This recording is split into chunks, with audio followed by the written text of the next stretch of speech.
के बारे में एक संक्षिप्त परिचय से संबंधित हमारा टॉपिक था। ठीक है। इसके अलावा दूसरी बात यह है कि पर्यावरण के अलावा पारितंत्र, बायोम, इन सभी से भी हमें फैमिलियर होना पड़ता है। वास्तविक रूप में पर्यावरण के बायोटिक एंड अबायोटिक कंपोनेंट के जहाँ फंक्शनलिटी या क्रियाकलाप होते हैं उसको कहा जाता है पारितंत्र। और पारितंत्र के जो बृहद स्वरूप को क्या कहते हैं? बायोम। और बायोम के बृहद स्वरूप को क्या कहेंगे हम? जैव मंडल। तो मतलब इसमें क्या होता है कि मतलब जीवन की जो सूक्ष्म इकाई होती है वो होती है परमाणु। परमाणु से ही मतलब मिलकर बनता है। अणु, अणु से बनती है सेल, सेल से बनती है टिश्यू, टिश्यू से बनते हैं सॉरी ऑर्गन्स, ऑर्गन से बनते हैं ऑर्गेनिज्म, ऑर्गेनिज्म से बनते हैं पॉपुलेशन, पॉपुलेशन से बनती है कम्युनिटी, कम्युनिटी से बनते हैं इकोसिस्टम, इकोसिस्टम से बनता है बायोम, बायोम से बनते हैं बायोस्फीयर, बायोस्फीयर से प्लेनेट, प्लेनेट से यानी कि जैसे कि हमारा अर्थ है, ऐसे ही मतलब यूनिवर्स का निर्माण होता है। तो पर्यावरण से लेके ऑर्गेनिज्म तक ये जो पार्ट है ये बायो का होता है। बायोस्फीयर, प्लैनेट, यूनिवर्स, ये सब जो है वो खगोल शास्त्र की बातें होती है। और इकोलॉजी में हम बात करते हैं बायोस्फीयर से लेकर पॉपुलेशन तक की जो भी है वो सब। तो आगे क्या है कि मतलब एक जीव अकेला है तो मतलब वो जीव ही है, पर जब एक जीव मतलब बहुत सारे समूह में होता है तो वो मतलब जनसंख्या वगैरह ये सब कहलाता है। ठीक। ऐसे ही मतलब जब कम्युनिटी के साथ जब निर्जीव सॉरी ऐसे ही मतलब जो अलग अलग तरह की जो प्रजाति होती है वो एक जगह प्रजाति यानी कि जैसे पेड़ पौधे जीव जंतु जो भी हैं वो जब एक जगह इकट्ठा होगी तो क्या बनेगा? कम्युनिटी बनेगी। और जब इस कम्युनिटी के साथ में जब मिट्टी, धूल, पानी, कण जब ये सब मिल जाएंगे तो क्या बनेगा? हमारा इकोसिस्टम बन जाता है। और बायोम से ऊपर मतलब बायोस्फीयर है जहाँ मतलब जीवन संभव हो पाता है। तो यानी कि समुद्र तल से मतलब 8 किलोमीटर तक का जो एरिया है वो बायोस्फीयर या फिर मतलब बायोस्फीयर बोलेंगे, या यहीं पे मतलब जीवन संभव हो पाता है। तो जीवन के लिए 3 चीजें चाहिए: हवा, पानी, जमीन। यानी जहाँ स्थल मंडल, जल मंडल, वायुमंडल का जो सम्मिलित प्रभाव पाया जाएगा वो एरिया जीवन के लिए सक्षम हो पाएगा। और या फिर जहाँ ये तीनों विशेषता पाई जाएंगी वही जैव मंडल होगा। तो जैव मंडल का एकाकी अध्ययन जो है वो संभव नहीं है। और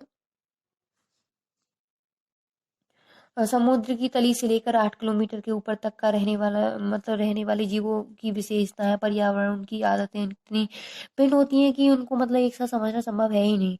तो इसलिए मतलब बायोस्फीयर को हम इसके अंदर विभाजित करने का काम करते हैं और इसका जो छोटा पार्ट निकल के आता है वही उसको हम बायोम कहते हैं। तो सबसे पहले अगर हम बायोस्फीयर को भी समझने की कोशिश करें तो बायोस्फीयर जो है वो एडवर्ड स्पेस जो होता इसने सबसे पहले इस शब्द का यूज किया था। और इसका जो मतलब होता है बायोस्फीयर का वो होता है जहाँ किसी भी रूप में जीवन संभव है। किसी रूप मतलब जहाँ मतलब कहाँ समुद्र की तलहटी से लेकर लगभग 8 किलोमीटर की ऊंचाई तक का ये जो होता है वो सब। और बायोस्फीयर में मतलब स्थल मंडल, जैव मंडल, वायुमंडल ये तीनों आ ही जाते हैं। और जैसे कि मतलब ये है, ये पूरी की पूरी पृथ्वी है।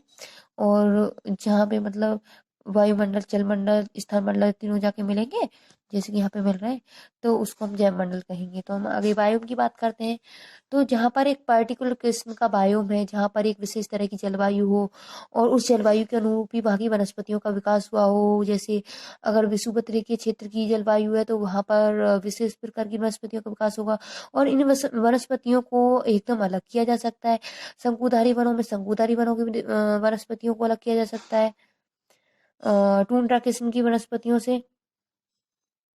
यानी कि एक निश्चित किस्म की क्लाइमेट में उगने वाले पेड़ पौधों और उस क्लाइमेटिक कंडीशन में रहने वाले पेड़ पौधों के साथ रहने वाले जीव जंतुओं का समूह जो होता है वो बायोम कहलाता है। इस तरह विश्व भर में बायोम के अलग अलग क्षेत्र पाए जाते हैं। तो जैसे कि उससे पहले हम ये जान लेते हैं कि जो बायोम होते हैं वो जैवमंडल के ही छोटे भाग होते हैं। बायोम का मतलब होता है निश्चित जलवायु क्षेत्र जिसका निर्धारण जो वनस्पतियों की विशिष्टता के आधार पर होता है।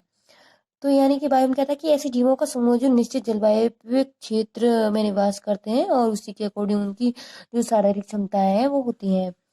फॉर एग्जाम्पल लेके बात करते हैं कि जो मरुस्थलीय बायोम है उनकी जो वनस्पति होती है वो नागफनी की तरह की होती है। वो कम जो पानी है वो कम पानी पीने वाले मतलब वहाँ पे जानवर पाए जाते हैं कम पानी पीने वाले और रेंगने वाले ये सब जानवर पाए जाते हैं। और आगे बात करते हैं तो मतलब जैसे कि इक्वेटोरियल रेन फॉरेस्ट है, इक्वेटोरियल रेन फॉरेस्ट बायोम है यहाँ की, मतलब जलवायु विशेषताएं क्या होती हैं वहाँ की, कहाँ की हैं ये, मतलब अमेजन घाटी वगैरह इन सब की बातें चल रही हैं। तो मतलब वहाँ पे अमेजन घाटी वगैरह क्या होती है कि यहाँ पे सालों साल बारिश होती है, वहाँ पे टेम्परेचर भी अधिक होता है हमेशा, और आर्द्रता जो होती है 75% के आसपास ही रहती है। और यहाँ वही जीव जंतु रहेंगे जो उस कंडीशन में को मतलब अडेप्ट कर सकेंगे। तो और ये ऐसे जो क्षेत्र वहाँ पाए जाएंगे अमेजन में, कांगो में और दक्षिणी पूर्वी एरिया में ऐसे क्षेत्र पाए जाते हैं। हम बात करेंगे स्टेपी बायोम की, तो स्टेपी को अलग अलग क्षेत्र में अलग अलग नाम से भी जाना जाता है। स्टेपी जो है मतलब एक शीतोष्ण कटिबंधीय घास का मैदान है, और अर्जेंटीना में जिसको मतलब पम्पास कहा जाता है इसी को, और नॉर्थ अमेरिका में जिसे प्रेरी कहा जाता है, एशिया में इसको स्टेपी, और ऑस्ट्रेलिया में इसको डाउन्स कहा जाता है। तो स्टेपी बायोम में क्या होता है कि छोटी छोटी घासें होती हैं, इनके आधार पर रहने वाले जीव जंतु वहाँ पे होते हैं, और यहाँ पर मतलब वृक्ष जो है वो तो पाए ही नहीं जाएंगे, और यहाँ का जो बायोम है वो थोड़ा अलग होगा। इसी तरीके से हम सवाना की भी बात करते हैं, तो सवाना में बड़े बड़े घास के क्षेत्र होते हैं, यहाँ पे मतलब बड़े बड़े जानवर पाए जाएंगे, जैसे कि हाथी हुआ, शेर हुआ, बाघ हुआ। यहाँ भी जो पेड़ पौधे जो हैं उनका बिखरा पाया जाता है, यानी पेड़ पौधों की जो सघनता है वो बहुत ज़्यादा नहीं होती है यहाँ पे।